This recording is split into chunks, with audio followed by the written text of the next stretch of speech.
Ajá. Buenas noches, ¿se me escucha?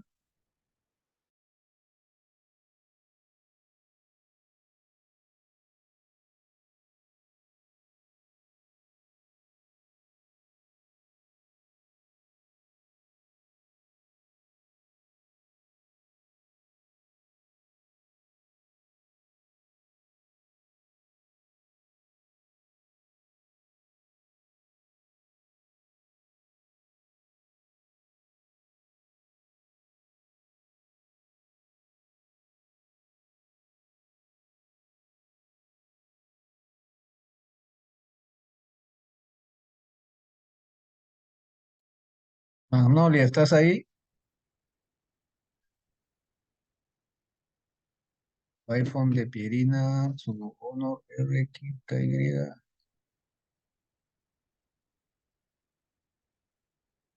Mm, Magnolia, ¿tú estás?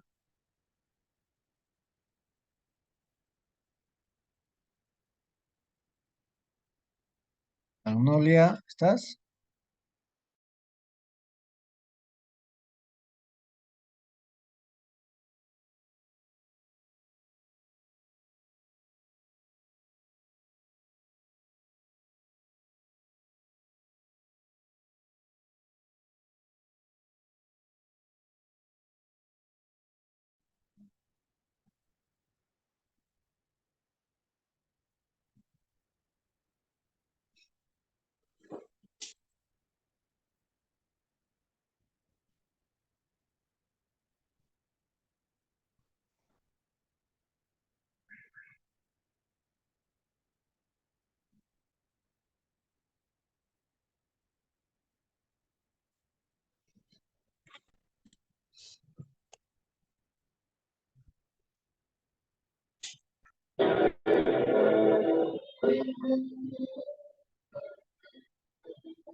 Contesta la doctora.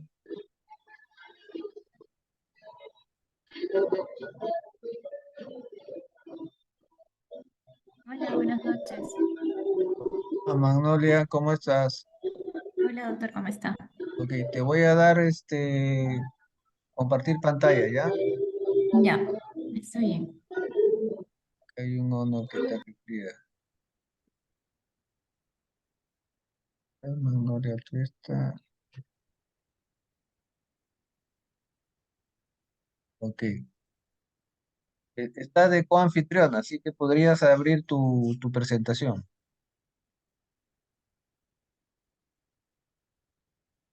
Perfecto.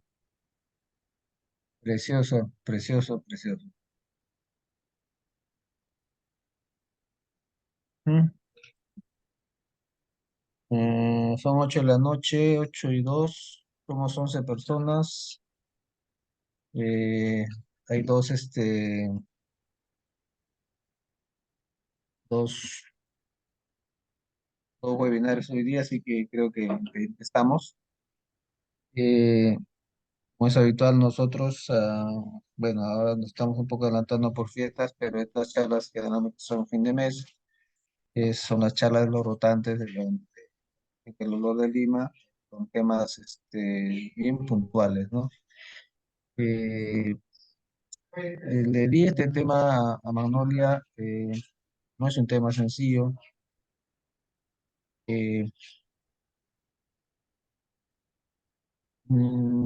Estamos inundados de compañías que ofrecen el oro y el moro, gomitas, vaporizadores, cremas, pero hay ciertos papers que dicen que en realidad el cannabis como analgésico no es superior al placebo. Entonces, por eso el nombre de esta charla, que es mito o realidad, ¿no? O sea, ojalá que vea a ver qué bibliografía ha consultado y qué podemos sacar en claro de todo esto, ¿no? Magnolia, el auditorio es tuyo. Muchas gracias, doctor. Buenas noches a todos. Yo soy Magnolia Tuesta, soy residente de anestesiología del Hospital Las Mercedes de Chiclayo, del tercer año. El día de hoy voy a hablar lo que son los cannabinoides en el manejo del dolor. ¿Mito o realidad? Como conversaba hace un momento el doctor Espinosa, los cannabinoides son medicamentos que en la actualidad intentan ser introducidos a través de diferentes presentaciones. La pregunta es, ¿realmente tiene un beneficio para el paciente o es que van a haber más efectos adversos o es que van a haber mayores efectos psicotrópicos acerca de los cannabinoides? ¿O simplemente es un medicamento que sí va a producir efectos positivos para el paciente? Entonces, a manera de introducción, el porcentaje de personas con dolor crónico en países como México, Chile y Cuba alcanza un 16,8%, 32,1% y 40,3% respectivamente. En Perú no se cuenta con amplia información al respecto, pero se estima que un 25% de la población padece de ese dolor crónico. El tratamiento eficaz del dolor sigue siendo una necesidad clínica insatisfecha. Los efectos adversos asociados con los medicamentos utilizados van a limitar su utilidad clínica. Es por tanto necesario explorar otras opciones de tratamientos con diferentes modos de acción y diferentes dianas. El uso de cannabis no es algo nuevo. Se remonta a la prehistoria, 2300 años antes de Cristo en China, donde las personas consumían no solamente con fines religiosos espirituales, sino también ya en esa época lo utilizaban básicamente por efectos medicinales, ¿no? Para aliviar el dolor, el vómito y las convulsiones. Los objetivos de esta exposición es definir los cannabinoides, el sistema endocannabinoide y sus receptores y su mecanismo de acción, los usos terapéuticos más importantes de los cannabinoides y las recomendaciones de expertos acerca de su uso. Antes de poder hablar de los cannabinoides, me pareció importante poder definir el dolor. El dolor es una experiencia sensorial y emocional desagradable. Por lo tanto, eh, va a ser implicado dos aspectos, ¿no? La parte sensorial y la parte emocional, que ésta se va a relacionar con un daño tisular real o potencial. Y la OMS lo define como un dolor, al dolor crónico, como un dolor que va a persistir o va a recurrir durante más de 3 meses y que va a estar asociado a diferentes factores, ¿no? ¿Qué son los cannabinoides? Los cannabinoides provienen del cannabis sativa. Es una planta herbácea originaria de las regiones templadas de Asia que fue naturalizada en América. El cannabis sativa tiene 3 subespecies: el sativa, el indica y el ruderalis. El sativa es la variedad que tiene los principios biológicos y los que van a ser terapéuticos y psicotrópicos. Tenemos diferentes principios activos. Tenemos al THC, que es el delta 9 tetrahidrocannabinol, el CBD, como el cannabidiol, el THCV, que es el tetrahidrocannabivarina, la CBG, la CBC, la CBN, ¿no? Que son derivados provenientes del THC y del CBD. Entonces, estos cannabinoides se van a agrupar principalmente en dos grupos, ¿no? Tenemos los cannabinoides que son exógenos y los endocannabinoides. Dentro de los exógenos tenemos a los fitocannabinoides y a los cannabinoides sintéticos. Dentro de los fitocannabinoides se encuentran justamente el THC, el CBD, ¿no? El CBG, el CBN. Y los endocannabinoides, que son los cannabinoides producidos propios por el ser humano y que se encuentran en el ser humano, todos estos, finalmente, tanto los endocannabinoides como los exocannabinoides van a actuar sobre receptores cannabinoides. Principalmente, y se han descrito dos tipos de receptores, el CB1 y el CB2. Y todo esto va a llegar a dar un efecto biológico: analgesia, sueño, control metabólico, estado de ánimo, movimiento, memoria, aprendizaje, diferenciación celular, cambios en el apetito, la conducta sexual y en los mecanismos de recompensa. Los cannabinoides actúan sobre receptores específicos, que son los receptores cannabinoides tipo 1 y los tipo 2, o los CB1 y los CB2. Estos receptores son receptores transmembrana unidos a proteína G. Los tipo 1 los vamos a encontrar principalmente en ganglios basales, en el cerebelo, en el hipocampo, tallo cerebral, médula espinal y también a nivel periférico, como en el vaso, las amígdalas, el corazón, próstata, útero, ovario. Los tipo 2, los CB2, los vamos a encontrar principalmente en el vaso y la amígdala y distintas células del sistema inmune. Los receptores tipo 1 van a tener una inhibición en la adenilato ciclasa, por lo tanto no va a haber formación de AMP cíclico a través del ATP. Inhibición de los canales de calcio tipo N, o sea, va a haber una interacción con los canales iónicos, principalmente los de calcio y la conductancia de potasio. También va a producir una activación de la vía del AMP de quinasas. Y los receptores tipo 2, que están destinados a las células del sistema inmune, van a inhibir la respuesta inflamatoria en células del sistema inmune. El sistema cannabinoide, principalmente hablando de los endocannabinoides, eh, eh, estos actúan en el sistema nervioso central. Son inhibidores de la propagación del impulso nervioso, transmisión sináptica, y están encargados de la regulación en la liberación de neurotransmisores a nivel presináptico. Estos endocannabinoides tenemos tres principales: el anandamida con sus iniciales de AEA, el 2-araquinodilglicerol, que es el 2-AG, y el éter de 2-araquinodilgliceril. Estos también van a actuar sobre neurotransmisores como la adrenalina, la dopamina, la serotonina, el glutamato y el GABA. Activan la fosfolipasa 2 y la síntesis del ácido araquidónico y actúan sobre receptores potencialmente transitores como el B1 y el PPAR-alfa. Estos endocannabinoides, después de un estímulo doloroso, aumentan en regiones de modulación del dolor, como en la sustancia gris pericoaqueductal, la médula rostral ventral y el cuerno dorsal y la médula espinal. Los receptores CB1 los vamos a encontrar principalmente en los ganglios basales y en el cerebelo, y estos tienen acción sobre la conducción de motora, la coordinación y el control de movimiento. En el hipocampo y la corteza, que actúan sobre el GABA, tienen alteración del aprendizaje, la memoria y la cognición. Y en la sustancia gris periacueductal, en la médula espinal y en los nervios periféricos, tiene acción sobre los péptidos opioides y van a tener un efecto sobre el dolor. Y en el hipotálamo están relacionados con las alteraciones hormonales, principalmente con la disminución de LH, FSH.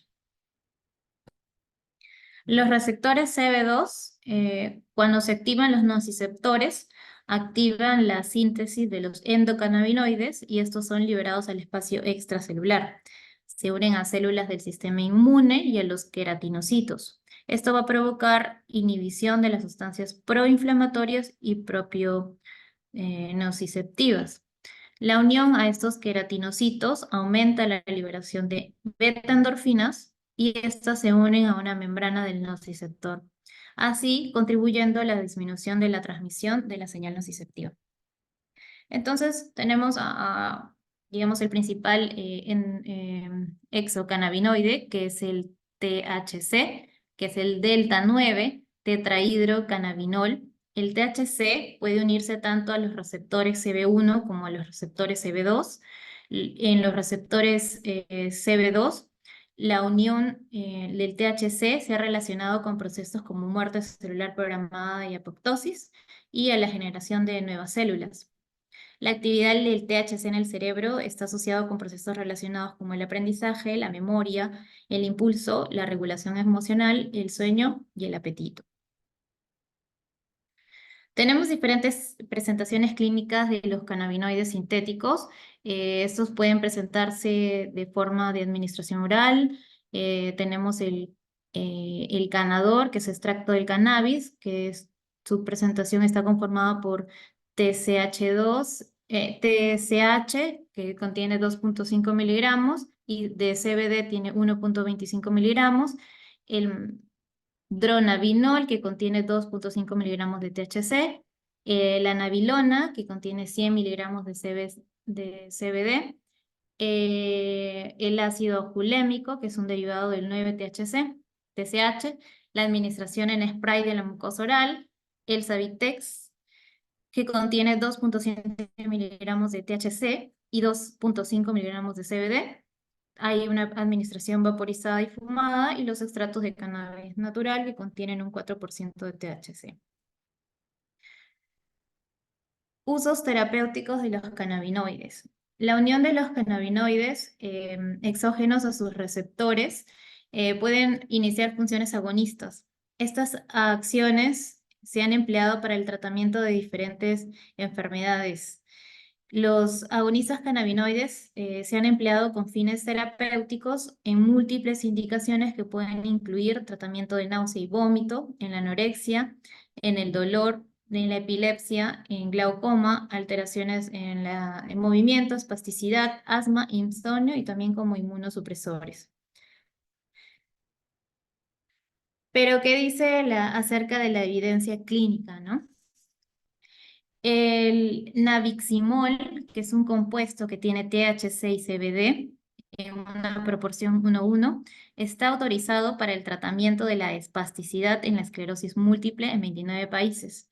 Además, es el único medicamento con cannabinoides que está autorizado para el uso humano aprobado en España. El CBD fue autorizada por la FDA en el 2018 para el tratamiento de convulsiones en dos formas raras y graves de epilepsia infantil, el síndrome de Lennox-Gastaut y el síndrome de Dravet. Esta ha sido la primera aprobación de la FDA para un medicamento cannabinoide. Entonces, tenemos la esclerosis múltiple y la epilepsia infantil, ¿no? En estos casos han sido aprobados y se dan como tratamiento. Además, tenemos la unión del dronabinol y la nabilona, que son medicamentos sintéticos que imitan los efectos del THC, que tienen una estructura muy idéntica, el dronabinol, y la nabilona tiene una estructura un poco más potente que el dronabinol, requiriendo dosis más bajas para su eficacia clínica. En Estados Unidos, en Países Bajos, en Alemania, en Austria y Croacia han autorizado el uso de estos productos para el tratamiento de la pérdida de peso en pacientes con SIDA y de náuseas y vómitos en pacientes que reciben quimioterapia, que no han respondido adecuadamente los medicamentos convencionales. Pero, ¿qué es lo que dicen las diferentes sociedades del dolor? En el 2014, la Sociedad Canadiense del Dolor recomendó los cannabinoides como opción de tratamiento de tercera línea en el tratamiento del dolor neuropático crónico. En el 2018, el grupo de trabajo de la Federación Europea del Dolor declaró como terapia de tercera línea para el dolor neuropático crónico. Esta recomendación también fue adaptada en Alemania en su documento de posición en el 2019. En el 2020, en Reino Unido, el National Institute of Healthcare Excellence recomendó que no se debía iniciar el tratamiento de cannabinoides para el dolor neuropático por falta de evidencia. En el 2020, la IASP, la Sociedad del Dolor, y la Sociedad Francesa de Neurología concluyeron que no había pruebas concluyentes para el uso de cannabinoides, el THC oral, en el dolor neuropático debido a la gran cantidad de ensayos clínicos de alta calidad que arrojaron resultados negativos. Y hasta marzo de 2021, la IASP emitió una declaración en ese momento que no podía respaldar el uso de cannabinoides para el tratamiento del dolor debido a la falta de evidencia de investigaciones de alta calidad. La American Academy of Neurology sugiere que los médicos pueden ofrecer THC o CBD en aerosol bucal o THC oral para reducir los síntomas de espasticidad y dolor en esclerosis múltiple. En el 2017, la National Academies of Sciences, Engineering and Medicine de Estados Unidos encargó a un grupo de expertos a hacer revisiones en la literatura acerca del efecto del cannabis y ellos encontraron que existe evidencia que el cannabis y los cannabinoides son efectivos en el tratamiento de pacientes con esclerosis múltiples aquejados de espasticidad, tanto en el tratamiento coadyuvante con las náuseas y vómitos, en la quimioterapia y en el dolor tratamiento de dolor crónico en adultos. En esta revista del 2016, en la que habla de los cannabinoides como un tratamiento efectivo para el dolor crónico no asociado al cáncer, ellos se hacen la pregunta si son los cáncer. Ellos sacan sus conclusiones que los pacientes que tienen un dolor crónico, en este caso no canceroso, y ha sido comparado con placebo. En este estudio, los desenlaces son que los pacientes que fueron sometidos a placebo, o sea, sin cannabinoides, han tenido una reducción del olor más del 30% de 302 versus pacientes que sí recibieron cannabinoides de 384, siendo una diferencia de 82 y que tuvieron efectos adversos los pacientes que recibieron placebo, siendo 619 versus 831 con los pacientes que recibieron cannabinoides, siendo una diferencia de 202. Entonces, ellos resumen o concluyen que no está claro si los cannabinoides disminuyen el dolor en pacientes con dolor crónico no asociado a cáncer, porque la certeza de la evidencia es baja. El uso de los cannabinoides se asocia a una alta tasa de eventos adversos en pacientes con dolor crónico no asociado a cáncer, y múltiples estudios primarios o revisiones sistemáticas de alta calidad han reanalizado los datos y podrían entregar más certeza sobre esas conclusiones. En otra revista acerca del uso de cannabis en dolor crónico en reportes de casos, en esta revista de ciencias médicas es un artículo de revisión donde realizan estudios de diferentes revisiones sistemáticas. Ellos se encuentran en revisiones del 2017, donde hubieron 43 estudios, donde se evaluaron a 2.437 pacientes. Sus principales resultados fueron que los cannabinoides podrían ser efectivos para el tratamiento de dolor crónico, sin embargo, la evidencia es heterogénea y limitada. Eh, en otro estudio, en el 2018, en el que se incluyeron 1.750 pacientes, ellos concluyen que los cannabinoides, que son derivados de la planta o sintéticos, tienen un efecto analgésico superior al placebo en pacientes con dolor neuropático. Sin embargo, aumentó la probabilidad de sufrir efectos adversos neuropsiquiátricos. En el 2018, de 104 estudios, que incluyeron a 9.958 pacientes, los cannabinoides lograron una reducción del dolor mayor en comparación con el placebo, 29% versus 25.9%. Sin embargo, hubo mayor proporción de efectos adversos. No hubo mejoría significativa en el estado general del paciente y otras dimensiones. La revista de la Sociedad Española del Dolor en el 2022 saca una evidencia científica actualizada del tratamiento con cannabis medicinal en pacientes con dolor crónico y presenta sus principales obstáculos para que no se pueda conseguir una evidencia hasta la actualidad. Ellos mencionan que recién en diciembre del 2020 el cannabis estuvo en la lista 4 de la Convención sobre Drogas de 1961, que es un espacio reservado para las sustancias más perjudiciales y sin potencial médico reconocido. Esto hasta diciembre del 2020. Esto va a obstaculizar con los estudios y con las evidencias de los casos.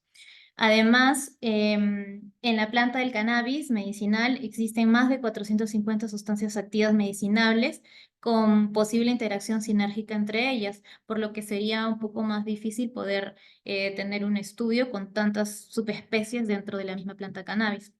Entonces ellos concluyen que existe evidencia terapéutica para el uso analgésico de cannabis, pero de baja calidad y que es heterogénea, y pueden concluir con alta o moderada calidad de evidencia que el uso de cannabinoides se asocia a una mejoría pequeña o muy pequeña del dolor, de la capacidad física y de la calidad del sueño en pacientes con dolor crónico.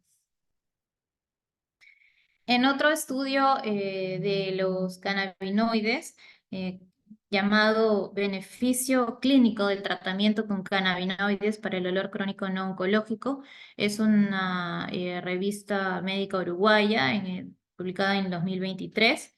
Es una cohorte histórica, es un estudio observacional que fue realizada en una clínica en Uruguay, donde la población estudiada fueron 438 pacientes que recibieron tratamiento con cannabinoides, utilizando diferentes quimiotipos de cannabis, predominando los CBD a un 5% y con menos de 0,3% de THC.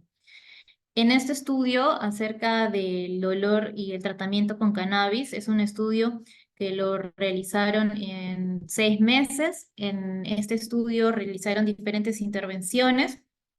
Estos pacientes ingresan por tener dolor crónico osteoarticular, siendo 315 pacientes, con dolor neuropático 75, con el diagnóstico de fibromialgia 26 y pacientes con artritis reumatoidea 22, entre otras afecciones. Estos pacientes al inicio presentaban dolor en promedio de 7,69, al mes tenían 4,55, a los 3 meses el dolor estaba en 3,39 y el dolor promedio a los 6 meses era de 3,01. Estos pacientes al inicio de tratamiento, se inició su tratamiento básico con el uso de opioides y analgésicos, y después fueron sometidos con tratamiento de cannabis, pero siempre asociado a AINES y a opioides. En este estudio mismo se encontró que la respuesta del tratamiento a los 3 meses fue muy buena para 188 pacientes. Bueno, no concurre el control, 144 pacientes. La respuesta fue leve a moderada en 69 pacientes, sin respuesta en 25 y que abandonaron el tratamiento 12 pacientes. La presencia de efectos adversos del 84,2 pacientes no presentaron efectos adversos y 69, que son el 15,7, sí tuvieron, pero fueron de entidad leve. El efecto adverso más frecuente fue la somnolencia diurna, que fue en un 26% en 18 pacientes, constipación en 17%, sequedad de boca en un 15%, epigastralgia en un 12% y disminución del apetito en un 7%, entre otros, ¿no? Mareo 6%, alteración del sueño e hipotensión postural en 3 pacientes, siendo un 4%. En cuanto a su tratamiento estándar que venían recibiendo por el dolor, el uso de AINES disminuyó en un 23,2% y lo suspendieron en un 23%. El uso de opioides y derivados disminuyó en un 15,7% y se suspendió en un 8,3%. Los corticoides disminuyeron en un 3,2% y se suspendieron 2%. La pregabalina disminuyó en un 6% y se suspendió en un 3%. Por lo tanto, ellos, como vemos en este estudio, vemos que el tratamiento asociado a cannabinoides, de AINES, de pregabalina, de corticoides y de opioides, siempre ha sido asociado, pero se ha ido disminuyendo y se ha tenido un valor positivo al final de los 6 meses de tratamiento de intervención. Pero ¿qué dicen las opiniones de los expertos? Key Opinion Leaders. Según la EFIC, Federación Europea de Capítulos de la Asociación Internacional para el Estudio del Dolor, ellos concluyen que los cannabinoides estarían en tercera línea del tratamiento para el dolor neuropático crónico. Eh, y dan sus recomendaciones, siendo que deben evitar la monoterapia, no prescribir productos con alta concentración de THC, o sea que sean mayores al 12,5%. Se requiere una prueba terapéutica de mínimo de 3 meses para poder evaluar su eficacia y seguridad. Si las moléculas sintéticas orales como el dronabinol o el nabiximol no fuesen efectivas, se podría considerar rotar a extracto de cannabis en aceite o inhalado y una dosificación máxima de una inhalación cada 6 horas para evitar la intoxicación y el deterioro cognitivo. Entonces, ¿el uso de cannabinoides es un mito o es una realidad? Los cannabinoides parecen tener cierta utilidad en el dolor crónico, mostrando un alivio moderado del mismo en algunos ensayos clínicos. Los cannabinoides han evidenciado beneficio en algunos tipos específicos de dolor crónico, como el dolor neuropático asociado a VIH, esclerosis múltiple, trastornos musculoesqueléticos y dolor de origen oncológico. Los cannabinoides en el tratamiento del dolor neuropático muestran una mejoría significativa estadísticamente en algunos ensayos, siendo utilizados como coadyuvantes de analgésicos clásicos para el manejo de este. Y los médicos que deciden usar medicamentos a base de cannabis o cannabis medicinal deben tener en cuenta que hay una limitada evidencia sólida del efecto y las preocupaciones por los daños. A manera de conclusiones, los cannabinoides bloquean e inhiben la transmisión del impulso doloroso en diferentes localizaciones, activando así los receptores cannabinoides tipo 1 en cerebro, médula espinal, neuronas sensoriales periféricas y a nivel periférico a través de los receptores tipo 2. Los usos terapéuticos de los cannabinoides son en el tratamiento de la esclerosis múltiple, la epilepsia infantil, en el síndrome de Lennox-Gastaut, en el síndrome de Dravet y en las náuseas y vómitos en pacientes que reciben quimioterapia y en pacientes inapetentes con VIH. La recomendación de expertos es la utilización de cannabinoides como tratamiento de dolor neuropático crónico como tratamiento de tercera línea. Eso es todo. Gracias. Excelente exposición, muy bonita, Magnolia, te felicito. No sé si hay alguna pregunta o comentario en el auditorio.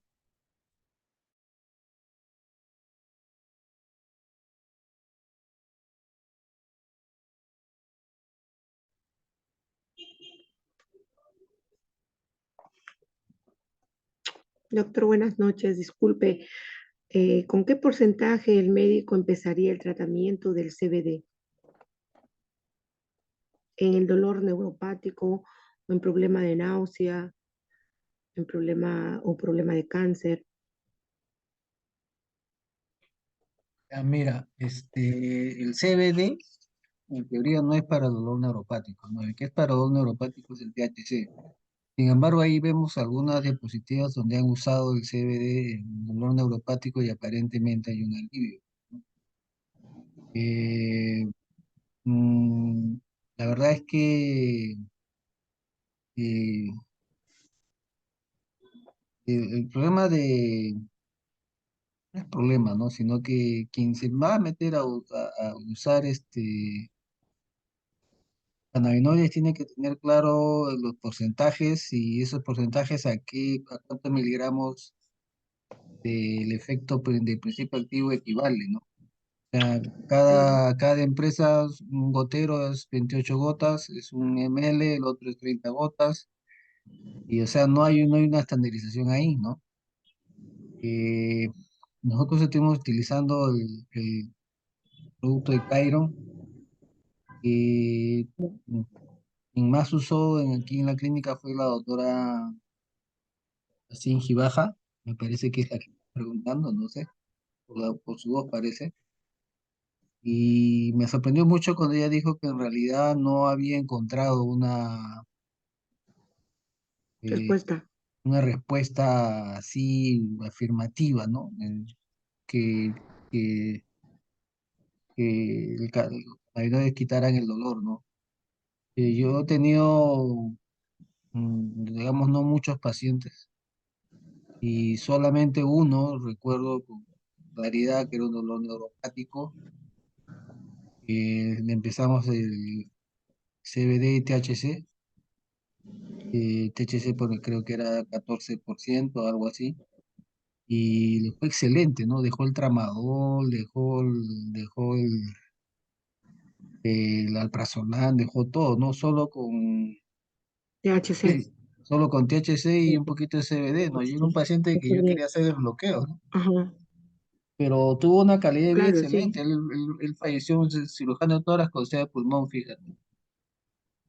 Y por lo menos lo usó Sí. 4 a 6 meses Tendría que- con muy bueno, ¿no? Pero después, para de contar, ¿no? O sea, tampoco es que yo haya recetado mucho, ¿no? Como para darte una experiencia, ¿no? Y una señora que hace poco ha venido Ujú. a que le haga la receta al hijo, que ha estado tomando bastante tiempo una concentración con CBD, ¿no? Por un dolor de osteoartrosis, ¿no? En realidad lo que dice la familia es que el dolor, Sí. quitárselo, no mucho, me dicen, pero que la señora se siente tranquila, que es lo que más se ve, es que mejoran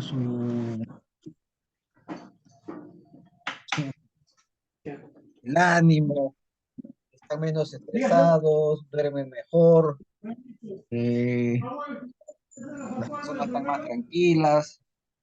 Eso es lo que manifiestan los familiares, ¿no? Pero, o sea, de ahí que te hayan sido todo, que fue un excelente analgésico, tampoco hemos recibido ese biofeedback, ¿no? Eh, Así que creo que la voz más autorizada serías tú, Dacín, ¿no? Porque el resto hemos usado ocasionalmente y no hemos podido establecer como dices tú, cuando un medicamento lo usas, Magnolia, como dices tú, tercera o cuarta línea, o sea, no es el principal, ¿no? O sea, es el complemento, ¿no? Entonces, si le estás dando opioide, le estás dando pregalina, Sí, gabapentina, ¿cuánto es el efecto de es, la gabapentina? y no de monoterapia tampoco. Claro, ¿no? Exacto. Entonces, pero esta señora, por ejemplo, se ha hecho dependiente al cannabis, ¿no? O sea, dejó de vender Cairo y la familia un poco ya casi desesperada, por decirlo así, tratando de ubicar quién le va a dar ahora su cannabis a la mamita, ¿no? Así que le receté el cannabis el Ministerio de Salud y el señor contento, ¿no? Aunque no tan contento porque lo estuvimos haciendo tiempo comprando el cannabis de Cairo, que es caro, versus el cannabis básico, el que tiene el Minsa, que cuesta 32 soles, ¿no? Una diferencia abismal entre uno y otro. Y entonces esas cosas hay que también verlas, ¿no? Y ahora, Cairon dice que no da dependencia, pero la señora sí es dependiente, ¿no? O sea, necesita tomar sus botas para estar tranquila, o sea, es como la dependencia a los ansiolíticos de repente, ¿no? Pero, por ejemplo, yo, como tengo mi dolor neuropático, este, THC con CBD me seca mucho la boca, el CBD, o sea, me reseca la boca horrible, no lo uso. Y sí uso el THC puro, una concentración no muy alta. Yo siento que me ayuda en mi dolor neuropático de mi pie izquierdo, pero cuando ya le quiero subir dosis, me da taquicardia. Sea, yo le pudiera sacar el jugo, creo, al THC un poco más, pero el HC. efecto colateral de la taquicardia me lo inhibe, ¿no? No sé si alguien más quiere ¿Cuántas opinar. gotitas? ¿Cuántas gotitas toma, doctor? ¿Y a qué porcentaje está su THC? Mira, al ojo por ciento, hija, o sea, este, se me hace todo un mundo agarrar mi regla de tres simple y ver cuántos miligramos y cuántas gotas, ¿no? Porque, por ejemplo, por lo No, menos pero ese es del ministerio. Es el ministerio del Cairo, es el ministerio que lo compra en el ministerio. el paciente es THC, el ministerio. del ministerio, No, ¿no? pero usted cuando toma, dice, cuando Es toma para su de una piel. empresa Cannabis Co, que parece que, o sea, hay dos empresas hay una empresa Cannabis Co que ya está, tiene dos dispensarios en Lima, que tiene más o menos buena experiencia. Yo he visitado sus dispensarios, tan bonitos, y que son un poco los herederos de los pacientes que dejó Cairo, ¿no? Serenia. Ay, doctor. Pero usted toma cuántas gotitas de THC, una gotita, dos gotitas, tres No, gotitas. no, no, tendré pues ¿cuántas gotitas será? Un cuarto de gotero, ¿cuánto será? 10 gotas. Ah, no, tiene que contar las gotitas. Cuente las Ah, gotitas. Y usted va calculando por la eso, gotita. claro, a Es mí por me han gotita. dicho, es que el de Toma usted la gotita sublingual, se pone una, por ejemplo. ¿Cómo la toma? Mañana, tarde y noche. solo en la noche. Y Solo si en la noche toma, no, y lo que me dicen es que, o sea, a ver, tú, échate la gotita directo, tú no se puede ver. O sea, yo directo no veo ni Michi. Lo que me dijeron ahí, no, póngase una gotita menos de, si su goterito dice que usted lo toma más o menos a medio gotero, pero tómese dos mañanas, dos tardes, una noche y usted lo va a ver como el resultado, va a ver, lo ve así, claro, o una pero mañana, una tarde, una noche, voy a terminar y con usted una ve el resultado. taquicardia en la emergencia, hija. O sea, hoy día amanecí con No, pues 124 de pero frecuencia cardíaca. una no es nada, porque usted se toma más de una, se toma como más de no sé qué, medio gotero, dice usted mucho. Pero una gota no me va a hacer nada, pues bueno, tendría que, claro, poco a poco ir empezando, ¿no? O Por sea, eso usted hace una, luego sube dos, una, y así va subiendo, y así lo es por gota es de mm, acuerdo al porcentaje, sí, es pues, por gota de acuerdo al porcentaje, sí, sí, eso es es cierto. sublingual. Ah, Y sublingual, si usted pone una de THC, en el CBD son, por ejemplo, dos, o es una, y usted se va a dar cuenta, pero lo pone después de un minuto, se pone la CBD, ¿no? THC primero y pues CBD. Y lo ve usted el resultado. Pero está bien, bueno, no se tome en la noche así como usted dice, tome un medio gotero, no sé, es por gota. O en la noche si toma, póngase una, dos gotitas a ver cómo le va. ya, porque para ver uno o dos gotitas tengo que echarle una cucharita y pues, y ahí la cucharita ponerla debajo de la lengua. No, sí, sí va. Usted le pone Porque así el es que yo no goterito. veo, madre, o sea, esa es una jarana, o sea, a ver, ¿cómo vas a ver las Ese es, gotas si a la vez está a 2 centímetros de tus ojos? ¿Cómo calculas las gotas? Yo no podría, yo no puedo. He ah, intentado tomar las entonces gotas así, pero yo no puedo. lo pone en la cucharita, está bien. Bueno, lo pone en la cucharita, las dos gotitas, y vaya empezando por dos gotitas, tres gotitas, y no se ponga además así el gotero, como se dice, por eso es que es lo que le digo, ¿no? Porque, bueno, Ajá. hay médicos que sí ya lo usan, entonces con la experiencia que he visto y lo han usado, por eso es que los pacientes sí han tenido resultados, sí tienen resultados, muy buenos resultados, doctor, ¿Usted en su muy práctica lo buenos. usa, doctora? Este, trabajamos con un médico, con otro médico que lo usa. Ya, ya, ya. Bueno, en Argentina, he vivido en Argentina y lo he trabajado en Argentina con unos médicos, ¿no? Allá se trabaja con la homeopatía. O Claro, sea, los claro. hepáticos lo usan mucho, entonces el resultado es, pero excelente, una maravilla. Ya. Sí, pues Es buenísimo. habrá que ponerse a estudiar, ¿no? Porque, o sea, uno está acostumbrado ya a gabapentina 75 miligramos cada 8 horas, ya toma tu Paxelis, media tableta cada 8. Es que allá el médico manda, o sea, allá se manda a hacer a un porcentaje. El porcentaje ya viene toda la concentración, pero se trabaja porcentaje. Entonces, con eso trabaja al 3%, 1%, y va subiéndole y de acuerdo se va la gota, pues no. Si yo le hago al 5%, no tengo miedo que lo use el paciente, pues más de la gota. Pero si le digo 10%, 20%, ahí tampoco, ahí sí es un problema cuando él va a ponerse todo un gotero, pero empieza por el 5%, el 2%, 3%. Ese es el Perfecto, porcentaje. El trabajo es, entiendo. al menos, usamos más porcentaje. En Argentina usa más porcentaje. Y también la cuestión racial también es importante, ¿no? O sea, esto lo digo por el uso, por ejemplo, yo Claro, soy pero trabaja el porcentaje, no puede ser como, no es como el medicamento, no es como el jarabe ni como las pastillas. definitivamente, pues no No se parece hay, nada. hay que Lleva lejos. sentarse y hacer números con Y tus gotas, tus porcentajes. trabaja solo, más trabajan con el CBD. Sí, pero, no, pero el homeópata maneja mucho, pues. Es homeopatía, pues. Entras con la homeopatía, entra ahí mucho. Es más rápido. Ya son Mm, especialistas, son expertos, claro. médicos o homeópatas. Sí, pues Así es, nosotros, doctor. el tema, Gracias el tema es al que haberme como, escuchado, doctor.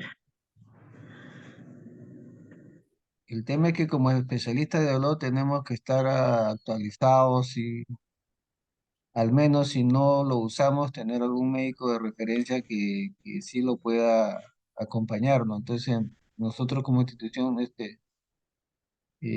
tener a uno de nosotros como el referente en el cannabis, ¿no? Que maneje a su gusto y antojo las concentraciones y los porcentajes y estas cosas.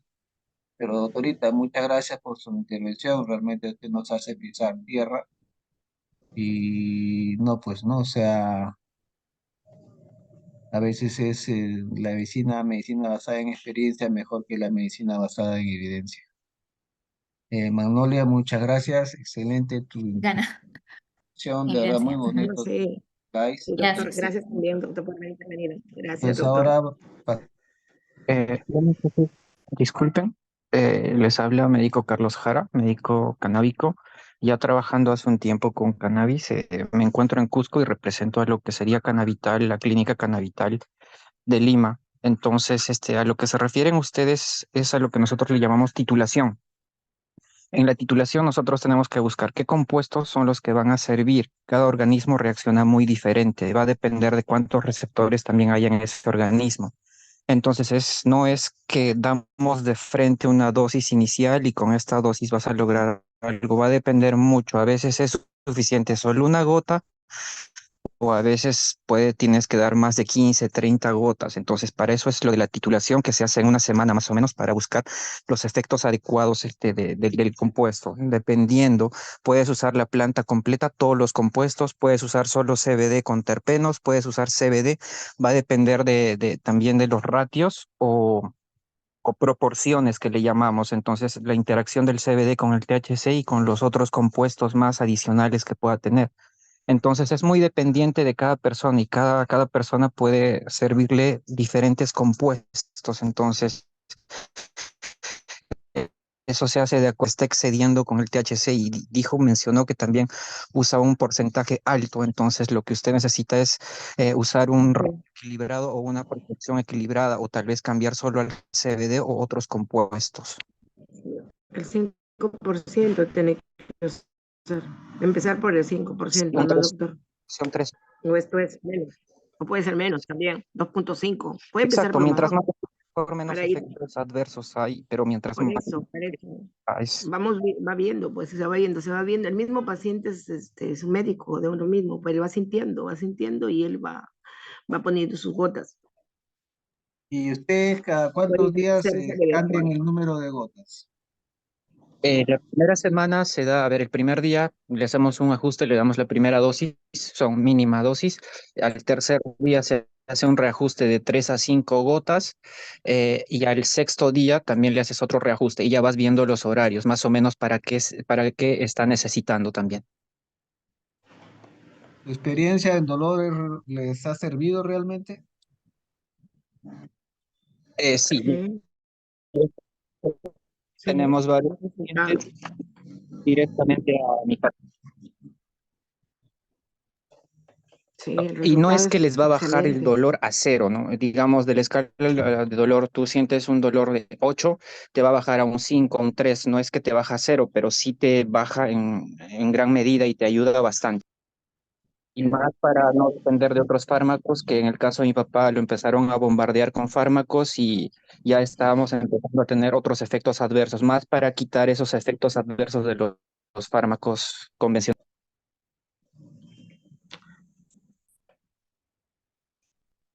Porque usted que tiene la Ok. experiencia, bueno, yo también conozco, tengo la experiencia, empezamos con uno, y se va aumentando dos, pero de acuerdo a los porcentajes, y le va yendo bien, ¿no? Empezando con el CBD y luego ponemos una gota de THC nada más, y le va muy bien, se acabó todo, dolor, Exacto. terminó, sí. Uno va aumentando y de ahí bajamos. Y el mismo paciente sabe cómo manejarlo, ¿no? Porque ya sabe este, a dónde es su dolor. Nosotros no podemos sentirlo. Por eso le decía que en la homeopatía, pues ahí aprendes un poco más, ¿no? ¿Sabes? Usas el porcentaje. Y lo que está hablando usted está bien, doctor, así es. Correcto, muchas gracias por todo lo mencionado. Gracias por esta charla que nos dieron. Realmente es necesario para actualizarnos también o actualizar a todos los médicos que deseen utilizar este compuesto que es de gran ayuda. No, doctores, a Entonces, usted su participación realmente muy, muy valiosa y nos hace, bueno, o sea, es que una vez se recibe esos artículos que dicen que no, que el cannabis no sirve, entonces ya te empiezan las dudas, ¿no? Pero si no lo sabes usar o lo has usado tal cual como puede usarse, no se no hay sabe, forma, no hay no forma. lo saben, o sea, doctor, porque es excelente. Excelente, se ha dado, por ejemplo, por decirlo, 5 a 10 personas con cáncer. Han dejado hasta ¿cómo se llama? Los respiradores todos y han salido de la clínica. Y como usted escuchó y dijo, dura 6 meses el paciente bien hasta que muere. Y estando para morir, sale de la clínica y se va a morir a su casa en 6 meses, no muere de inmediato, el dolor se calmó de inmediato. El mismo familiar te dice, no tiene dolor, se sentó, que le saquen todo, que él se va a su casa. Es una maravilla.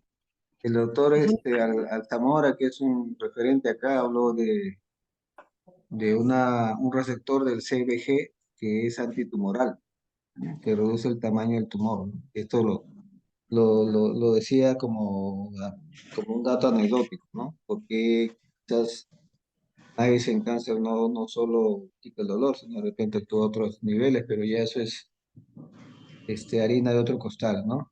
Muchas Sí, evita gracias. que continúe la enfermedad, lo evita, sí evita, porque ha habido un paciente que estaba con cáncer y terminal y duró 3 años. Y haciendo el examen en Lima lo han hecho, sí, ¿qué pasó? Lo detuvo, solo que muy tarde empezó, pues, cuando ya el paciente ha estado mal. Muy tarde a Ahora, empezar. ¿quién detiene mejor, el ozono o el cannabis? No, el ozono va a funcionar diferente. El ozono es otra cosa y el cannabis es otra cosa. Son diferentes, hay que Claro, estudiar los pero dos ¿cuál es mejor? diferentes. No, ninguno es, los dos son buenos, pero uno actúa a un nivel y el otro va a actuar a otro nivel. Porque los dos pueden disminuir el tiempo. Yo tengo pacientes con ozono sistémico y que más que con cannabinoides que no sé si les ha alargado el tiempo de vida por cáncer, pero esa es la impresión que he tenido al dar ozono Pero sistémico. el ozono es bueno, pero como dice, pues hay receptores, ¿no? Si ese paciente, porque hay otro paciente que tiene el mismo dolor, ha estado con ozono y no le dio resultado, y viene y toma el cannabis y con el cannabis le quitó todo el dolor y dijo, más bien, con el ozono, doctora, me he enfriado. Estoy frío, dice, con el ozono. Él dice, ¿no? Yo sentía esto, hay que sentir esto, es. Y con cannabis, que es lo que tomé el primer día, estoy muy bien, ya puedo comer, ya puedo esto. Le da a la gente misma, le da el resultado.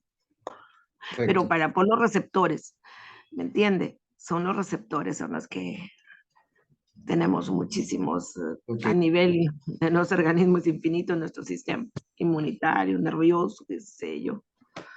Es un mundo nuestro organismo, ¿no? Sí, Es como, definitivamente. es como, por ejemplo, en Buenos Aires, la homeopatía, le da los medicamentos y nada, usted le da la homeopatía y muy bien, el medicamento y excelente. Y ahí ha tomado medicamento de todo y ese paciente sanó. O bueno, mejoró. A otro no le va, le dan el cannabis. Al otro le dan el ozono, ¿se da cuenta? Pero al final, lo importante es que el paciente se recupere y recupera. Sí, el paciente le dice, mira, el ozono me ha enfriado, dice. Como él no sabe, no conoce, es un paciente, me enfrió, más bien, más me duele. Ya, entonces, tome cannabis, uy, al siguiente día muy bien, ya puedo comer, ¿se da cuenta? Pero no falla, el ozono no falla, ni cannabis, no, o sea, no falla, pero hay que ver el tipo de paciente. Como decía el doctor Carlos, hay que hacer bien la historia clínica. Perfecto, doctor.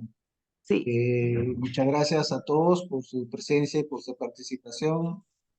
Gracias a los doctores especialistas en cannabis que tuvieron la gentileza de darse esta charla. Y ahora vamos a pasar con la doctora Tatiana.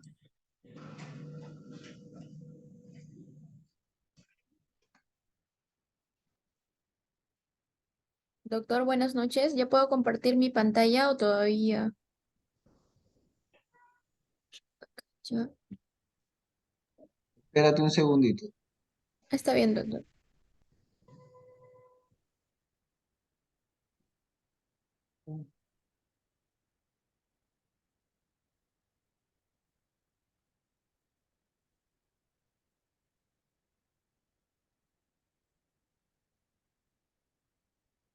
Magnolia, ya estás de coanfitriona, ya podrías compartir pantalla.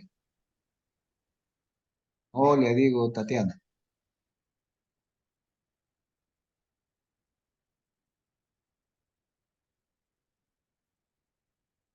¿Se ve, doctor? Sí. Perfecto y claro.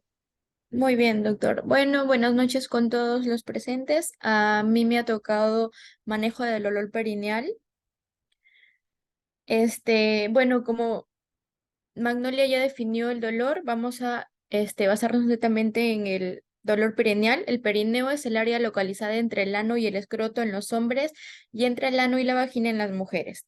Todos los músculos principales del piso pélvico se insertan en el perineo y es una de las zonas de dolor más comunes en hombres y en mujeres que sufren varias formas de dolor pélvico. El dolor perineal, el dolor perineal dificulta el sentarse y en ocasiones está asociado al dolor del vientre. El dolor pélvico perineal se va a atribuir a múltiples causas. Tenemos causas ginecológicas, pueden ser urológicas, algunos traumatismos, infecciones, enfermedades metabólicas, neoplásicas o síndromes miofaciales o inclusive hasta cuadros psiquiátricos. Por este motivo va a ser un diagnóstico de va a ser de difícil diagnóstico etiológico y va a tener una importante o tiene una importante repercusión en el paciente, físico, psicológico, inclusive hasta puede afectar su mismo trabajo. Para comenzar, como todos los manejos o como el manejo de dolor debe ser o debe tener un abordaje multidisciplinario, ¿no? Pues ya sea fisioterapia, farmacológico, con anticonvulsivantes o antidepresivos, inclusive opioides, como hemos visto que se manejan varios pacientes. Pero en la mayoría de los pacientes o en algunos pacientes que llegan a consulta, que ya han tomado varios fármacos y ya se van viendo algunos efectos adversos o algunos pacientes que ya no quieren tomar, los fármacos se buscan otras opciones, ¿no? Como los bloqueos. Para hablar, o vamos a hablar en este caso de algunos bloqueos, o vamos a recordarlos. Para empezar a hablar de bloqueos o de otras opciones de manejo pélvico perineal, vamos a comenzar recordando la inervación perineal, ¿no? Como vemos aquí en la imagen, el nervio, si se podría decir, más importante que inerva esta zona es el nervio pudendo, ¿no? El nervio pudendo va a inervar la parte o la región anterior de la pelvis. Este nervio va a originarse desde las raíces S2, S4, como se puede ver en la imagen, va a salir desde la pelvis por el agujero ciático mayor, por debajo del músculo piramidal. Va a tener un recorrido extrapélvico rodeando la espina isquiática y va a introducirse de nuevo al agujero ciático menor para entrar a la fosa isquioanal por el canal de Alcock o canal pudendo, entre el músculo obturador interno y coccigio. El nervio pudendo además se va a dividir en 3 ramas. El nervio dorsal del pene o clítoris que inerva la piel de las estructuras, el nervio perineal que va a inervar la musculatura perineal y el nervio rectal inferior que inerva el esfínter anal externo, ¿no? Canal anal y la piel perineal. Además, la inervación de la pelvis posterior va a proceder de las ramas directas de las raíces motoras S3, S4. Habiendo recordado de forma general la inervación pélvica perineal, vamos a comenzar hablando del primer bloqueo que podría hacerse si es que nuestro pacientito llega con un dolor de este tipo, ¿no? El primer bloqueo que podríamos pensar claramente evaluando al paciente, porque el diagnóstico va a ser de alguna forma clínico para nosotros, ¿no? Es el nervio del bloqueo pudendo. El nervio pudendo va a derivar, como ya mencionamos, de las raíces sacras S2, S4, pero esto es muy importante. Tiene funciones sensitivas, motoras y neurovegetativas las cuales vamos a tener pendiente o es muy importante cuando realicemos o elijamos el bloqueo de este nervio, ¿no? O lo que queramos hacer, ya sea radiofrecuencia, neurolisis o el bloqueo con anestésicos locales, ¿no? Tiene control sobre la función motora de los esfínteres externo, anal y uretral y de los músculos del piso pélvico, así como la inervación sensitiva de las regiones anal, perineal y genital e inervación simpática de los órganos intrapélvicos.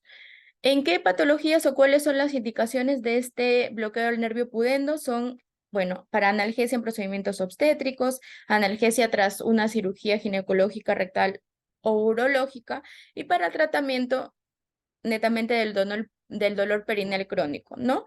Podría ser por una neuralgia del nervio pudendo, por una compresión del nervio pudendo. El bloqueo del nervio pudendo se va a dar mediante 2 abordajes, el posterior o transglúteo y el proximal o anterior o perianal. Tenemos 2 imágenes, la superior es del abordaje transglúteo y el inferior es del abordaje anterior o proximal, ¿no? En el abordaje transglúteo, que va a ser con el paciente en prono, no en posición prona, vamos a buscar con nuestro transductor, se podría decir, el isquion, ¿no? Lo que habíamos dicho, por donde va a dar el recorrido, ¿no? Lo que vas a buscar es la tuberosidad isquiática, porque por ahí, como mencionábamos, va a recorrer el nervio pudendo, ¿no? Vas a localizar el canal pudendo y vas a reconocer el paquete vasculo nervioso, ¿no? Va a haber arteria, nervio y vena, ¿no? Vamos a tener cuidado de no hacer una punción vascular y en esa localización, en el canal de Alcock o canal pudendo, se va a colocar o vas a hacer el bloqueo. No, según lo que había buscado, se hace con bupivacaína a 0,5-0,25 de 2 a 10 mililitros con o sin corticoides. Si es que usas corticoides, menciona lo que he podido leer, que puedes hacerlo con triamcinolona de 40 a 60 miligramos, ¿no? Y si es que vas a optar por una neurolisis con fenol, vas a usar de 4 a 6 mililitros de esta sustancia neurolítica, ¿no? Como complicaciones, bueno, vamos a tener, bueno, no son muy frecuentes, pero pueden haber, como en todo procedimiento, una lesión nerviosa del pudendo, una lesión vascular, una infusión intravascular del fármaco, puede haber debilidad muscular en el territorio del sitio ciático o incontinencia urinal y fecal. Esta incontinencia urinaria y fecal es como, digamos así, es la más importante, ¿no? Al elegir o el hacer el bloqueo, ¿no? Porque como habíamos mencionado, su componente motor hace que de repente tengamos con más frecuencia este tipo de complicación, ¿no?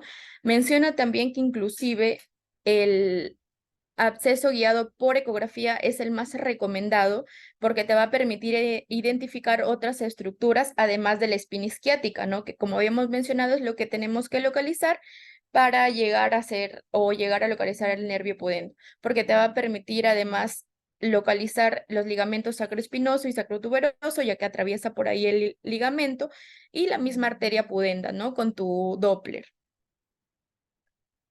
Sobre todo si es que vamos a optar por hacer una neurolisis o una radiofrecuencia, no matar el nervio, algo así. Como otro bloqueo para alguna de estas patologías, tenemos el bloqueo del ganglio impar. El ganglio impar es una estructura solitaria retroperitoneal que está situada cerca de la unión sacrococcígea sobre la fascia pélvica parietal en la superficie ventral del sacro, la cual marca la terminación de las cadenas simpáticas paravertebrales. Su localización es imprecisa y su tamaño va a ser variable. Va a contribuir en la inervación de órganos pélvicos, genitales y región perianal. ¿No? Más o menos ahí tenemos una imagen con la ubicación del ganglio impar de color amarillo. Las indicaciones de este bloqueo del ganglio impar son el dolor perineal, valga la redundancia, mantenido, ya menciona que el dolor o este bloqueo del ganglio impar va a ser más efectivo cuando se trata de un dolor visceral mantenido por el sistema simpático, ¿no? No va a ser tan beneficioso si se trata de un bloqueo somático o un bloqueo neuropático. Algunos artículos que he podido leer mencionan que cuando se usa para un dolor netamente de origen visceral, tiene el pacientito un 50-60% de mejoría del dolor, pero no se ha visto mucho porcentaje o es un porcentaje muchísimo menor si es que lo utilizas para un bloqueo del dolor somático o un bloqueo neuropático, ¿no? Va a ser un bloqueo de baja complejidad y la duración suele ser inferior a 30 minutos. Es un bloqueo relativamente rápido, ¿no? Vamos a hablar más o menos del abordaje, ¿no? De este bloqueo. El abordaje va a ser transconsigio y transdiscal, que es el que se muestra en esta imagen, con el paciente también en prono, ¿no? La posición del paciente es en decúbito prono, como acabo de mencionar, o también se podría hacer en decúbito lateral, pero más es en decúbito prono, ¿no? Se va a localizar la membrana sacrococcígea. A través de ella se va a realizar el abordaje transcoccijo introduciendo la aguja que avanza hasta la cara anterior del sacro y posteriormente se va a realizar un segundo abordaje a través del disco entre la primera y la segunda vértebra, ¿no? Vamos a, como, no sé si ven en la imagen superior, izquierda, una aguja, ¿no? Que atraviesa la articulación sacrococcígea en donde se va a encontrar, localizado el ganglio impar. Entonces, más o menos tenemos que realizar este abordaje y ahí es donde se va a localizar el anestésico o cualquier sustancia que queramos aplicar. Mencionaba también, bueno, según lo que he podido leer, también puedes hacerlo como pivacaína al 0,5 al 0,25 y con o sin corticoides, ¿no? Dependiendo del doctor que va a realizar este procedimiento. También tenemos otros tipos de abordaje, como el abordaje sacrococcigio, los abordajes intercoccigios, anococcigios y paracoccigios, pero como ya mencionaba, el abordaje que más se hace o el que más se menciona es el abordaje sacrococcigio, en donde atraviesas la articulación sacrococcigia para llegar hasta este ganglio impar, ¿no?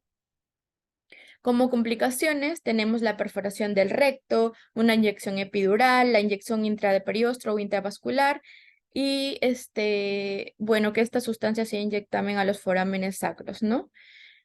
Lo que te va a impedir o te va a dificultar de repente realizar este tipo de bloqueo es alguna normalidad anatómica de la columna vertebral sacrococcígea.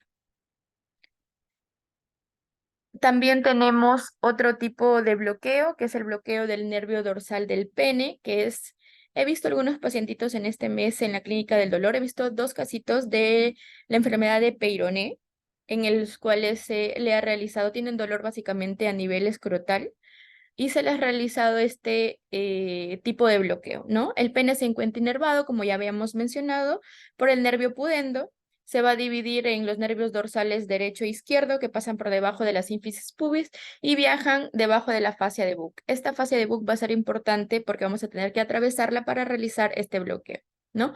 La fascia de Buck va a aportar la inervación sensorial del pene. En cuanto a la técnica, más o menos esta es la imagen superior, es lo que podremos ver, ¿no? Con el ecógrafo, y abajo es como localizaríamos el ecógrafo, que necesita estar el transductor en la base del pene, ¿no? Lo más proximal a la base, como menciona. Esta técnica se introduce una aguja a las 12 a las 10 de la carátula del reloj, y en cada punto se dirige la aguja de manera medial a una profundidad de 0.5 centímetros. La pérdida de la resistencia, como había mencionado, de la fascia de Buck, te va a indicar que te encuentras en la posición correcta, ¿no? Una vez aspirado para ver o para descartar que hayas perforado algún vasito, se van a inyectar de 2 a 4 mililitros de anestésico local o cualquier sustancia que tú quieras manejar en cada lado, ¿no? Otra forma de lograr este bloqueo es infiltrar de 2 a 4 mililitros en cada lado de la vena dorsal superficial. Como otro bloqueo para ayudar en estas patologías o a estos pacientitos es el bloqueo caudal. El diatro sacro se forma por la falta de difusión del quinto arco vertebral sacro, cuyo remanente está representado por dos prominencias óseas, conocidas como las astas del sacro, ¿no? Que constituyen la referencia anatómica más importante de este bloqueo. Estas dos astas se van a articular a las astas del coxis formando el hiato sacro. ¿No? ¿Para qué o para qué tipo o para qué tratamiento del dolor? Puede ser agudo, crónico, intraoperatorio, inclusive posoperatorio inmediato o tardío. ¿No? Contraindicaciones: tenemos una enfermedad del sistema nervioso central, mielomeningocele, enfermedades nerviosas o degenerativas de la médula espinal, cirugías previas de la columna vertebral, deformidades de la columna vertebral, niños en malas condiciones físicas. Bueno, generalmente el bloqueo caudal se hace más en pediátricos, ¿no? O lo encuentras mejor localizado en pediátricos, que van a padecer alguna patología de estas. En cuanto a la técnica, puedes hacerla de cúbito lateral o de cúbito prono. El que más he visto yo es realizarlo en decúbito prono, ¿no? Con el pacientito en decúbito prono vas a palpar, ¿no?, las apófisis espinosas de las vértebras sacras. Es decir, la cresta media. Después de la cuarta vértebra sacra se percibe una depresión que constituye el vértice de un triángulo equilátero, cuya base está formada por una línea imaginaria que se traza entre las astas del sacro. Localizado el vértice, se debe palpar a los lados las astas del sacro, ¿no? Si no se logra palpar las astas del sacro, se toma la punta del coxis y se sigue a la superficie hasta percibir la depresión que corresponde al vértice del hiatro sacro. Una vez localizado digamos, esta depresión, ¿no?, vas a introducir tu agujita en un ángulo de 90 grados al comienzo hasta atravesar el ligamento sacrocoxígeo, y luego vas a ponerla más o menos de 20 a 40 grados más cerca a la piel para atravesar el canal epidural y introducir el anestésico local, ¿no? O cualquier otra sustancia.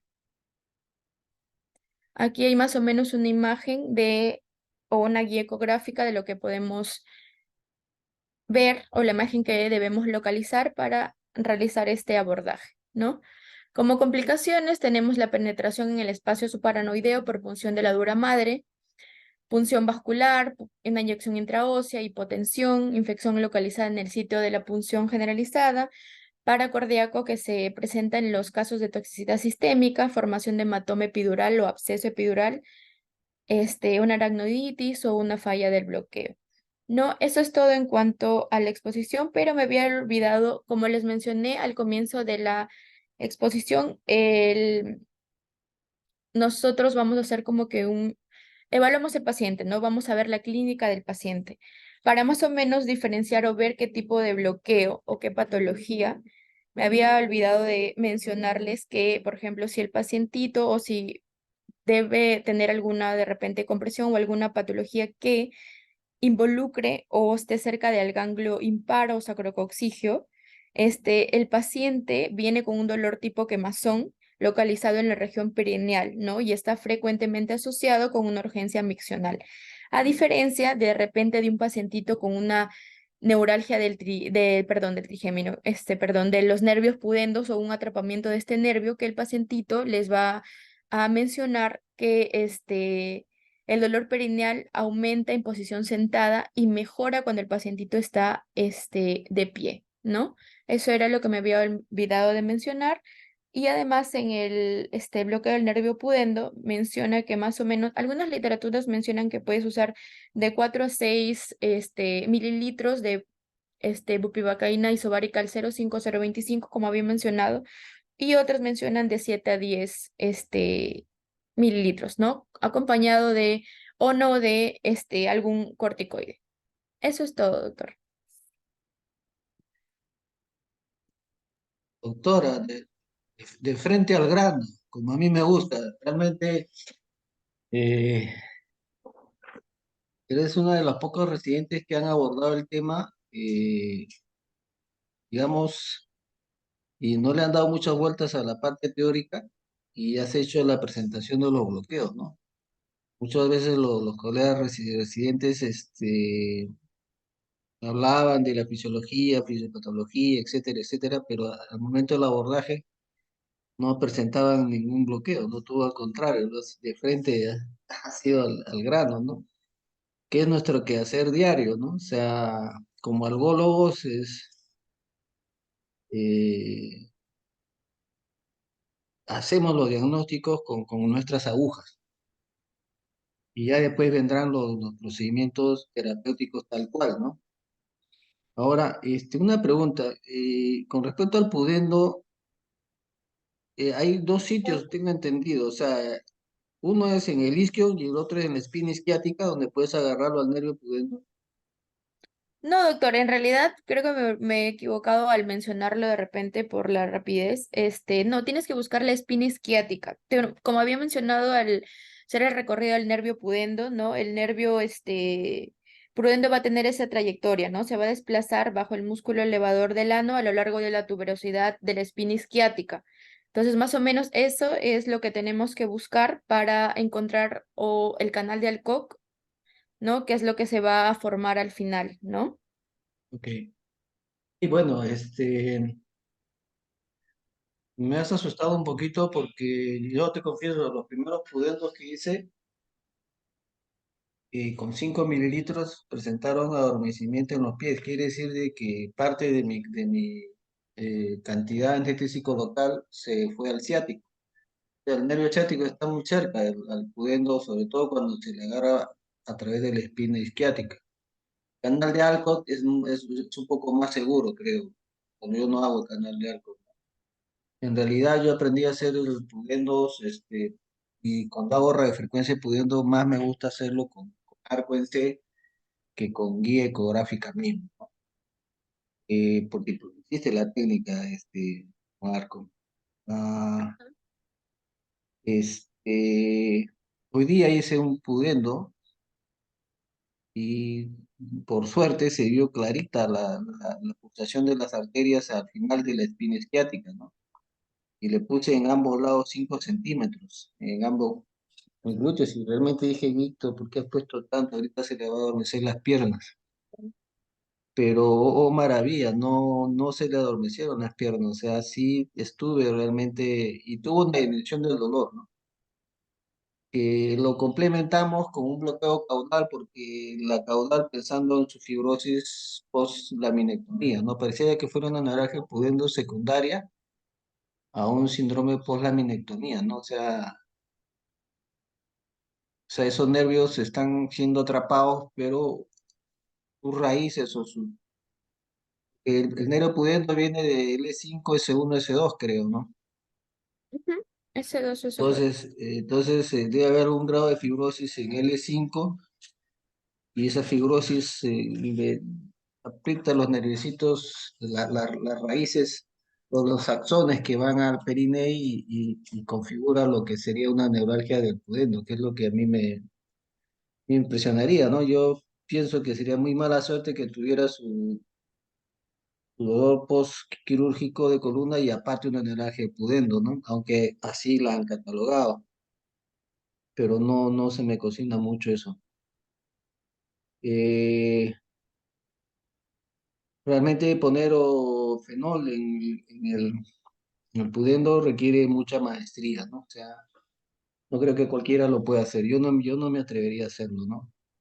Sí he puesto fenol o alcohol en el ganglion par de Walter, sobre todo CA, en dolor por CA perineal, va excelente el ganglion par de Walter. Un poco lo fastidioso es, se puede hacer con guía ecográfica, pero el estándar de oro es con arco en C, ¿no? O sea, y eso puede encarecer un poco el procedimiento en sí, ¿no? Yo le echo incluso hasta ciegas, ¿no? Como lo hace el maestro Raimundo Cordero Luján del tal policía, el Pater Familias, de los médicos que hacen dolor, que se encuentra en Ica, él hacía ciegas. Yo por necesidad aprendí a hacer las ciegas en el hospital Almenara, ¿no? Clarito se sentía como uno atravesaba la tabla externa y la tabla interna, ¿no? Con una aguja 18, que también le echo con aguja 20, pero a veces se te obstruyen las agujas y ya no pasa ni que tienes que entrar con otra aguja. Son medidas compasivas o heroicas, de hecho en pacientes con cáncer, con dolor intenso perineal y he tenido bastante suerte. El otro bloqueo de dorsal del pene, ninguna experiencia. El bloqueo caudal, definitivamente, pues siempre es un bloqueo salvavidas, ¿no? Tú haces una peridural y de repente no estuviste muy seguro o no agarras muy bien la peri, lo echas al paciente boca abajo y le haces su caudal. Ahora, incluso haciendo la caudal con guía ecográfica tampoco es muy fácil, que digamos, hay personas obesas de repente o glúteos grandes y realmente tienes que hacer la caudal con una hoja epidural para poder verla, ¿no? Para poder ver el ligamento sacrococcígeo, que es casi, en la mayoría se ve, pero hay muchas personas que tienen pegado el ligamento sacrococcígeo al coxis, sacrococcígeo en gran parte de su trayecto, ¿no? Lo que hace difícil la administración. Pero bueno, eso es parte de nuestro día a día, pues, ¿no? Si todas las intubaciones o todas las epidurales se fueran fáciles, no tendría gracia nuestra especialidad, ¿no? Yo diría que te faltó nombrar los nervios, que han cobrado cierto interés, que pudieran ser los nervios cluneales, sobre todo el cluneal inferior, pero hay Ujú. unos nerviecitos que son sacrococcígeos, o sea, salen al costado de los cuernos posteriores, Ok. vienen de S4 y bajan al coxis como tal, ¿no? Y incluso les hacen radiofrecuencia, los bloquean ahí y les hacen radiofrecuencia pulsada a los costaditos de entre el sacro y el coxis, ¿no? Son los nervios eh, coxígeos, pues diríamos así, ¿no? Que no es una literatura muy común y muy frecuente, por eso no las he encontrado, pero hay gente que, como definitivamente, pues no sea, gente que está un paso más allá de lo que estamos nosotros, entonces empiezan a hacer cosas que nosotros no lo vemos, ¿no? O no lo hacemos, pero es bueno saber que existen, que están descritos y que quizás en algún momento dado haya que entrarles, ¿no? Eh, Toki, eh, ahí en ese caso, ¿cuánto de volumen le cinco, pones? cinco. 5. Y en el Sí. caudal Doc 10, Yo en el no. caudal, mira, si me quiero quedar solamente en el espacio perineal, 10. Pero Ok. si quiero llegar al espacio a L4, L5, pongo 20. 20, sí. Ok. 20 es lo que... no me gusta usar bupivacaína, pues al menos a mí siempre me ha ocurrido que bloqueo motor prolongado, ¿no? Pero aquí hoy otros autores utilizan bastante bupi en sus bloqueos epidurales y veo que no no tienen ese problema, ¿no? Lo utilizarán pues mucho más diluido, ¿no? Ujú. Eh, mm, un poco quizás con ánimo, no sé si de crear polémica o no. El médico algólogo, pues, 1000 veces va por su bloqueo y 10 veces irá por las gotas del cannabis, ¿no? Entonces, Sí. ese es el tema, ¿no? O sea, que estamos acostumbrados a ya cuánto volumen, diluye la bupi, diluye el alido, ya cuál es la imagen en el ecógrafo y esto. Y bueno, es porque es nuestro día a día, ¿no? Pero entrarle a hacer el dosaje gota por gota del cannabis como que no está en nuestro ADN. Eso es lo que nos pasa, al menos eso lo siento en mí, ¿no? O sea, que no logro que las gotas entren en mi neuromatrix. Pero si lo hemos puesto para exponerlo es porque es importante saberlo, y sobre todo las generaciones jóvenes, ustedes jóvenes, que de repente hacen dolor o no, en fin, es saber, nos han hablado magistralmente de cómo usar las gotas, ¿no? O sea, no es cuestión de ya toma tus gotas y a ver, chao, regresas en un mes y me cuentas cómo te fue, ¿no? Eso requiere un seguimiento hasta casi más estricto que nuestros mismos bloqueos, ¿no? Tatiana, muchas gracias. No sé si habrá alguien en el auditorio que quiere intervenir.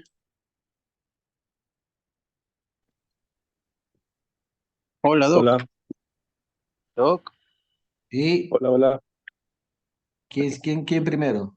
¿Darber? No, Doc, que hable el colega, porque Ok, lo mío es activo nomás. ok. Hola, Víctor, habla Jaime Cachay. Hola, hola, Víctor. Sí, Jaimito, amigo, acá estoy, te escucho. ¿Qué tal? ¿Qué tal? Me parece muy excelente la presentación de Saludos. la doctora. Como tú dices, ha ido de frente, pues, al grano, ¿no? Pero nosotros los médicos fisiatras que manejamos también dolor, tenemos una, vamos mucho a la parte clínica, y es que no sé exactamente el porcentaje, pero muchos de los pacientes con dolor, por ejemplo, perianal, esos rebeldes que no responden al tratamiento convencional, tienen un componente muscular que había hablado la doctora, los puntos gatillos. Entonces, en nuestra experiencia, por ejemplo, hemos tenido con pacientes con dolores a nivel anal, perianal, que habían vistos por diferentes colegas y persistía. Cuando evaluamos nosotros el esfínter anal externo, o sea, hacíamos un tacto rectal y borreamos todo el borde y a veces encontramos como a las 12 o a la 1 o a las 2, siguiendo pues las manecillas del reloj, unas zonas súper sensibles. Entonces, si ahí colocábamos lidocaína al 1% y desgateábamos ese músculo, el paciente sentía mucha mejoría. Y hemos tenido muchos pacientes con esa patología de dolor perianal que manejando la parte muscular con desgatillamientos que llevamos nosotros los fisiatras, se ha resuelto, ¿no? Yo entiendo que los anestésicos potentes, corticoides van bien, ¿no? Pero no olvidar que también en la parte muscular es bastante frecuente, tal vez más frecuente de lo que pensamos, y una evaluación funcional, muscular, nos ayuda mucho. Por ejemplo, cuando un paciente se cae sentado, ya, frecuentemente cuando tiene un dolor en la línea media, en la parte baja, está pensando en que uno se ha lesionado el coxis, se ha luxado. Y, y si uno se da cuenta y ve el esqueleto, la pelvis, el coxis no contacta en una caída mayormente. Lo que impacta en una caída son las espinas isquiáticas y el músculo que está al contacto en una caída son los glúteos mayores. Cuando por consecuencia del trauma se activan puntos gatillos en los glúteos mayores, si son los dos lados, va a haber un dolor en el ano o cerca al ano. Y así le hagamos una serie de tratamientos invasivos, a veces solamente conseguimos un alivio temporal, pero si vamos nosotros a tratar el músculo afectado, conseguimos alivios definitivos.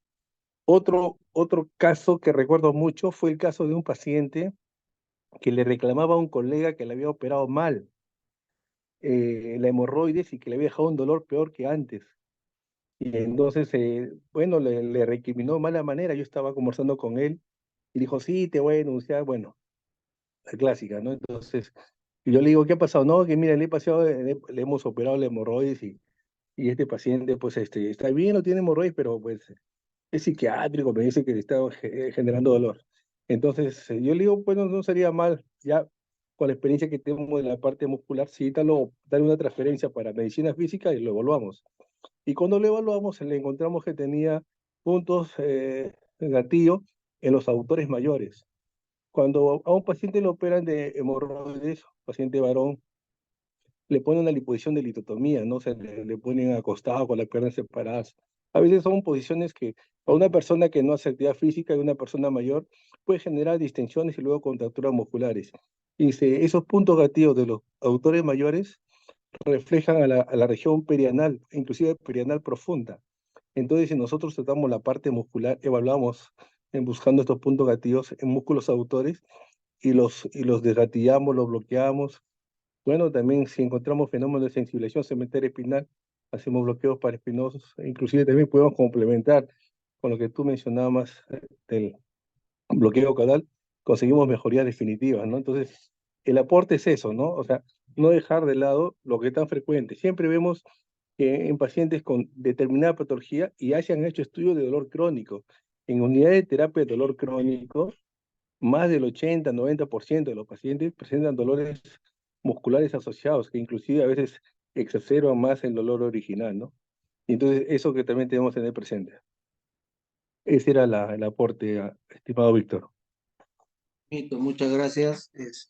Sí, definitivamente, pues, nos has abierto un abanico de que pudiera mente haber sido tranquilamente 15 minutos más de la charla de la doctora, ¿no? Ya, porque se habla de patología de piso pélvico, ¿no?